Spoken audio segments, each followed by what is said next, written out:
បាទសួស្តីបងប្អូនបាទស្ទះទៀតហើយខ្ញុំថ្ងៃនេះបងប្អូនបាទផ្លូវលបឿនលឿនចេញពីចំពោះវ័នមកតាមទំនប់កប់ស្រូវមកដល់ចំណុចស្ទះគឺវងមូលឡើងផ្លូវលបឿនលឿនក៏ដូចជាក្រោមផ្លូវលបឿនលឿននេះគឺថាណែនតែម្ដងបងប្អូនអើយកាលបានទៅមុខឯនេះ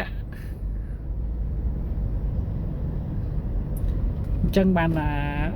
មិត្តភក្តិខ្ញុំម្នាក់គាត់ថាធ្វើការជិះឡាននឹងជិះមិនទេចេះជិះទេ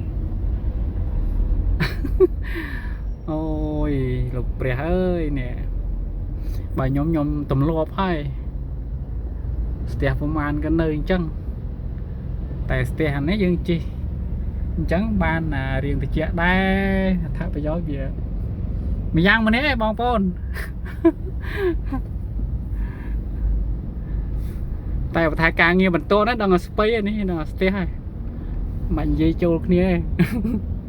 ទេតែបើថាធម្មតាអូខេអញ្ចឹងអានេះវាជាជំរឿរបស់ admin ណានេះ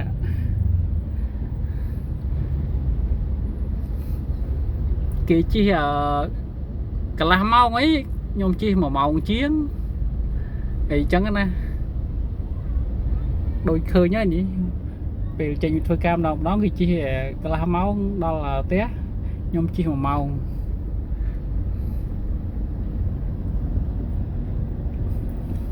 ម៉ោងនេះគឺម៉ោងស្ទះហើយម្ដុំនេះនិយាយទៅផ្លូវនេះរវាងកុងតឺន័រហើយនឹងម៉ូតូឡាននិយាយទៅចម្រុះតែបើច្រើនហ្នឹងប្រហែលជាកុងតឺន័រហើយច្រើនជាងឡានដឹកទំនិញផ្លូវអានេះផ្លូវវាងក្រុងដែរបងប្អូនបាទពីផ្លូវជាតិលេខ4ទៅកាន់ផ្លូវជាតិលេខ6គេជិះតាមផ្លូវទំនប់កប់ស្រូវហ្នឹងចេញទៅព្រៃភ្នៅក៏ដូចជាទៅផ្លូវជាតិលេខ5ទៅព្រៃក្តាមអីចឹងទៅកំពង់ឆ្នាំងអីហ្នឹង